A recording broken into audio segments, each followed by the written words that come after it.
খেলোয়াড়ী জীবনে জিয়ানকার্লোর ছোট ছেলে সিমোনে ইনজাগি ঠিক কী কারণে বড়জন ফিলিপ্পো ইনজাগির আড়ালে পড়ে থাকতেন সেটার কোনো যথোপযুক্ত ব্যাখ্যা নেই। সুপার পিপ্পো নামে পরিচিত ফিলিপ্পো ইনজাগিকে তার প্রজন্মের অন্যতম সেরা স্ট্রাইকার বিবেচনা করা হয়। Italian Syria, Copa Italia, Italian super cup, UEFA champions league, UEFA super cup, FIFA club বিশ্বকাপ, সাবেক এই স্ট্রাইকার ইউভেন্টাস ও এসি মিলানের হয়ে জিতেছেন সবগুলোই। 2006 সালে ইতালির হয়ে বিশ্বকাপ জিতে পেয়েছেন সোনালী ট্রফি জেতার অমরত্বের স্বাদ। ফিলিপ্পোর চেয়ে বয়সে 2 বছর 7 মাসের ছোট সিমোনে ইনজাগির খেলোয়াড়ি ক্যারিয়ার সেই তুলনায় অনেক বর্ণহীন। জন্ম শহরের ক্লাব পিয়াচেন্সার হয়ে পেশাদার ফুটবলে অভিষেক। সেই পিয়াচেন্সা সিমোনেকে 4 মৌসুমে 4টি ক্লাবের হয়ে ধারে খেলতে পাঠিয়েছিলেন।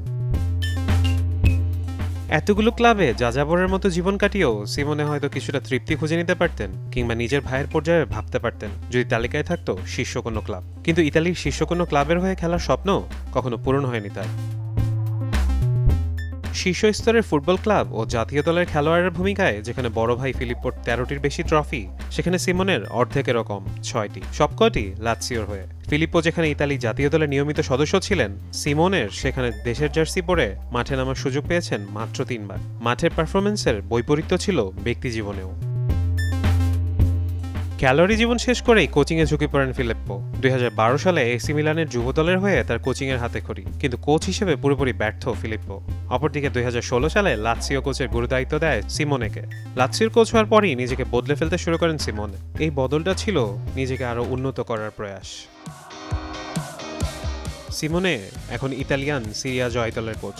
তার বর্তমান দল ইন্টার মিলান ডার্বিতে এসি মিলানকে 2-1 ব্যবধানে হারিয়ে 5 ম্যাচ বাকি থাকতেই শিরোপা নিশ্চিত করেছে। এই অর্জন ইনজাগি পরিবারের হলে কি হবে? ভাই ফিলিপ্পোর সাবেক ক্লাবকে হারিয়ে পাওয়া শ্রেষ্ঠত্বের এই স্বীকৃতি সিমোনের কাছে বিশেষ কিছু। এই সাফল্যের মুকুট সিমোনেকে ইতালিয়ান ফুটবলে আলাদাভাবে মর্যাদার আসনে বসিয়েছে। কোচ হিসেবে এটা তার প্রথম লিগ জয়। এর আগে 5 বার লাৎসিওর ডাগ আউটে দাঁড়িয়ে জিতেছিলেন 3টি শিরোপা, 1টি কোপা ইতালিয়া ও 2টি ইতালিয়ান সুপার কাপ। 3 বছরে 6টি ট্রফি জিতেছি, একবার চ্যাম্পিয়ন্স লিগের ফাইনালে উঠেছি। আমার কাছে এটা কল্পনা করা কঠিন। আপনাকে পুরো 3 বছরের দিকে তাকাতে হবে ও বিশ্লেষণ করতে হবে। এই বছরও ভালোই কেটেছে। লিগ চ্যাম্পিয়ন হওয়া এমন এক অর্জন যা বাস্তবায়ন করতে দীর্ঘ সময় লেগেছে। খেলোয়াড় ও কোচের ভূমিকায় 2 ভাইয়ের বৈপরীত্য চিরন্তন সত্যিই মনে করিয়ে দেয় বড় মাপের খেলোয়াড় মানেই সফল কোচ নয়। ফারহান ইহসান, যমুনা স্পোর্টস।